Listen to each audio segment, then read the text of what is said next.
Fat shaming help. Hey there, Billy, back on the wagon. I am back on the wagon. I mean, I had I had a glass of wine last night, but I have not been boozing. This is what a good boy I've been. Paul Verzi, the great Paul Verzi, was at my house, and I watched him smoke a Cuban cigar, and I did not smoke one with him. And by the way, he saw the rebuild downstairs, and he gave it rave reviews. Rave reviews. Rave. I'll tell you right now, I will fucking put my downstairs bathroom, I will put this bathroom up against any fucking bathroom in a 5-mile radius. All right, that's saying something in L.A. There's a lot of fucking super talented people out here that they got bathroom money. All right, I am at dancing monkey level. All right, so I took my dancing monkey money and I put it into a fucking. I'll tell you right now, there's not a day. It's not a fucking day. It's the greatest fucking thing ever. Everybody thinks you put a bathroom in for the broads. They don't fucking get. You put a steam shower in, it's fucking over. It's unreal.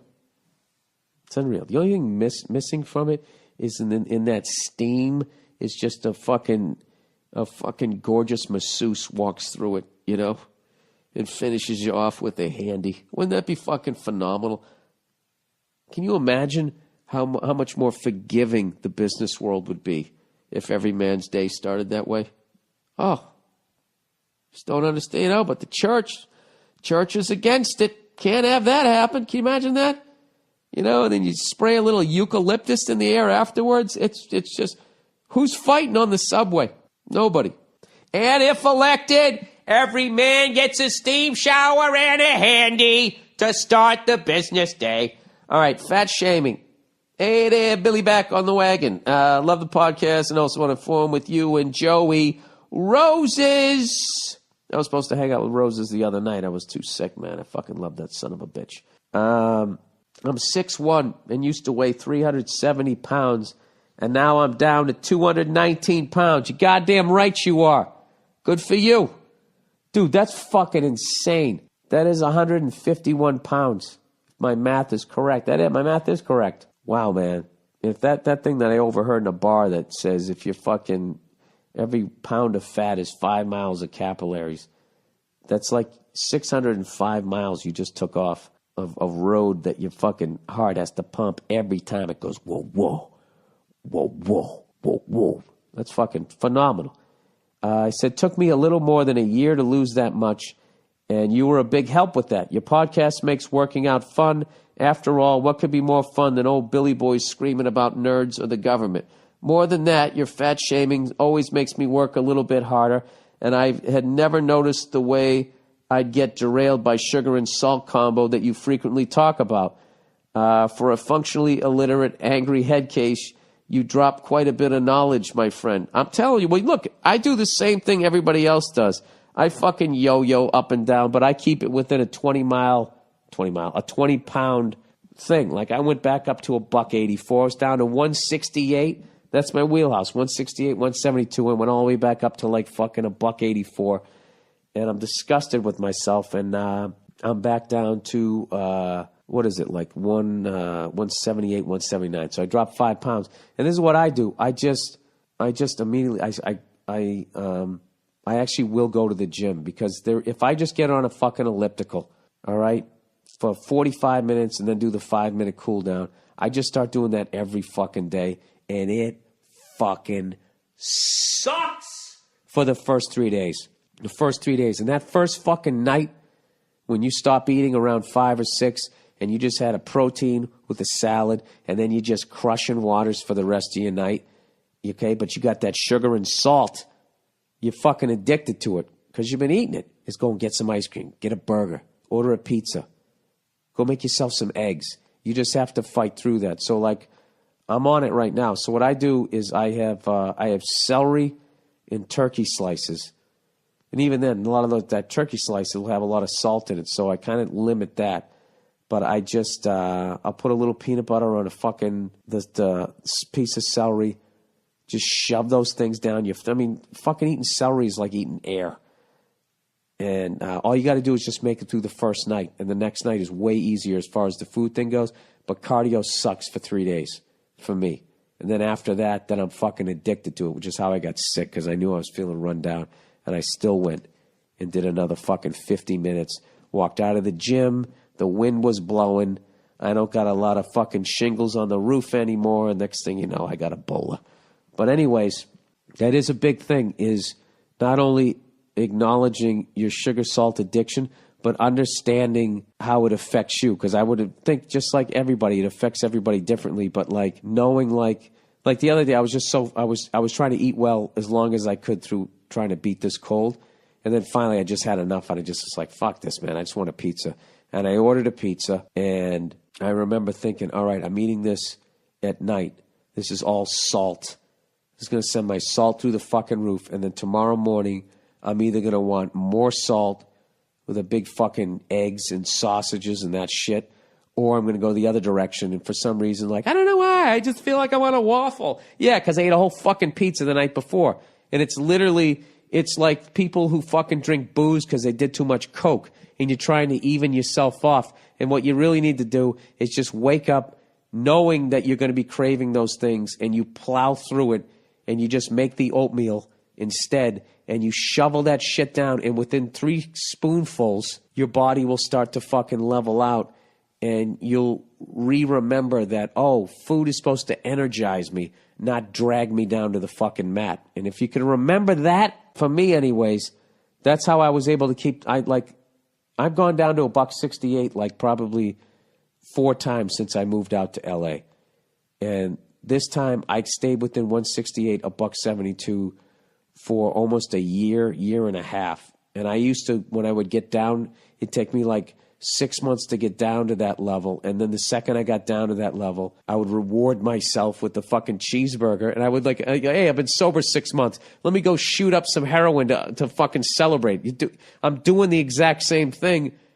And then you just fucking, you're right back, you know, chasing the dragon, man. And then I would just, I mean, Jesus Christ, you could put it back on, 6 months to take it off, put it back on in 6 weeks. And I would fight it, but it would take me like, 2.5 months. I'd be right back to $1.80. Like the most depressing fucking number, that second number, is when I see that 8. I just refuse to fucking be above $1.80 with my build and everything. So I'm at least back down to 179, 178 or something. I'm gonna start working out again tomorrow, going right back on the fucking elliptical. And I'm going to try to have the discipline this time to actually get a truly, try to get my six-pack back one last fucking time before I slide into 50. And just the level of discipline and the understanding of nutrition that I'm going to have. I really want to fucking do it. And I told you, I'm going to do this bit. I'm so sick of fucking people who book movies and then they get upset that fucking Hollywood tells them to work out.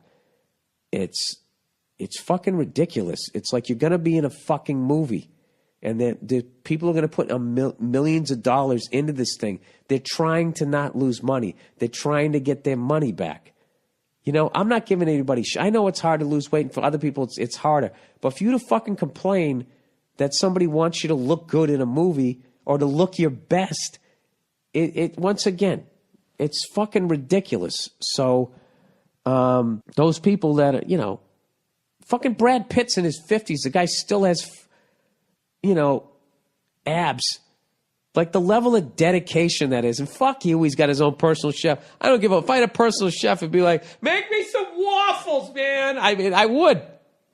What's he going to say? No? I'm telling you, it's a fucking discipline, and I don't have it. I have the discipline to get to within about 8 pounds of it. And then I give in to like the, hey man, I'm $1.68. I'm like 17 pounds away from where the fuck I just was. I'm going to have a burger. I'm going to have a fucking Bud Tall with this burger. I go off the rails. It's the worst. So this time I'm going to try and, I'm going to try to see this one through, which is why I'm saying this out loud. So, because I figure you guys will be checking in a month or so to see how I'm doing and give me shit if I don't, or heckle me on the road. And if fatty freckles, whatever the hell you're going to say. So anyways, just getting back to this guy. Anyways, I still need to lose another 20 pounds or so, but I'm less worried about that than I am with gaining it all back. This is where I need some more help from old Freckles there. Oh, you know what? I think I just brought it up here. I was hoping you could give me some fat shaming on the podcast that I could use for inspiration if I start to gain some of the weight back. Basically, if you could just give me some version of self-talk in the mirror when you start to gain weight, that would be amazing. As always, go fuck yourself. Hey, this is what you do. Like, you know how much work it took you. You know what I would do? I would write down the amount of months, I would write the amount of days, the amount of hours, and write down to the minutes that you had to work to get down, and then just write just something to motivate yourself. You know, are you going to give it all back, you stupid cunt? You know, don't give it back. Don't. And you know what happens? You're going to put that on your wall or on your bathroom mirror, and this is what's going to happen. All right? That's going to motivate you for about 6 days. And then what's going to happen is it's going to be a part of you brushing your teeth, and it's not going to hold the same meaning. So what you have to do is you have to constantly be updating that. All right? And you got to get yourself into the fucking mindset like you're not giving it back. All right? So this is what I would do. Okay? There's going to be holidays, there's going to be birthdays, there's going to be, the night out or whatever. Okay? But this is what you got to do. If I would weigh myself every morning. So you don't fucking not weigh yourself, for months on end, because that's all of a sudden how you get 40 pounds behind the fucking 8 ball, right? You weigh yourself every day. And if you went out and you ate bad or whatever, you decided to treat yourself, all right, you're going to be a couple pounds over, okay? Then you got to have discipline. Like, I got to get back down to where the fuck I was. And then you have to have a number that it's just unacceptable. Like with me, it's $1.80. Unacceptable. When I see that 8, it's fucking over. I don't give a shit if it's Thanksgiving tomorrow. Well, who's kidding who? I'm fucking eating Thanksgiving. But, like, it's done. What did you say your weight was here? You were 370. So now you're down to 219. All right? So I would just say when that second number is 3, that's it. That's it. Shut it down. Shut it down. And I'm telling you, you give yourself that small of a fucking window, you got that small of a fucking journey back. And what happens is, I have friends who have weight issues. What happens is when they start putting it back on, that self-loathing, I fucking hate myself. And they just haven't learned that skill yet to just fucking grab that demon by the throat and fucking choke slam it and just turn it back around. Before you go 100 miles in the wrong direction, and now you got to go 100 back. That's a 200-mile trip. You could get 10 miles down the fucking road, turn it right back to 20 miles, no big deal. All right? So you just really have to be like, listen, like for me to sit there and act like I'm going to be 219 for the rest of my fucking life and never go up a little bit or maybe go down a little bit is fucking nuts. And for me to act like I'm never going to fucking have a piece of pie or, some comfort food is ridiculous. But you just have to have like those be special things that you do. And you have to learn how to live at that weight. And I would actually, now that you're down at 219, whatever you did, I would also be always looking for some new way to work out. A fucking boxing gym, a hike, bike riding, swimming, anything you can do, because the same way that note on your fucking bathroom mirror just becomes part of your day and you just get bored. If you get bored with your workout, that gets dangerous. Because, you never get bored eating. There's always, it's funny. You always go, oh, Jesus, what kind of Tootsie Rolls are these? Let me try these. You're always doing that. You got to do the same thing with like your workouts. There, I'm done fucking preaching, all right? This podcast is getting ridiculously long. Dude, that actually, what you just did is inspiring me to go to the fucking gym tomorrow, man. Good for you, dude. I've never had to try to lose weight for over a year. That's unbelievable. So, dude, you work that fucking hard, man. You can't do that. You can't give that back. You just can't. You can't. And you have to keep reminding yourself in a new way, all right? Make yourself proud. Don't fuck yourself over.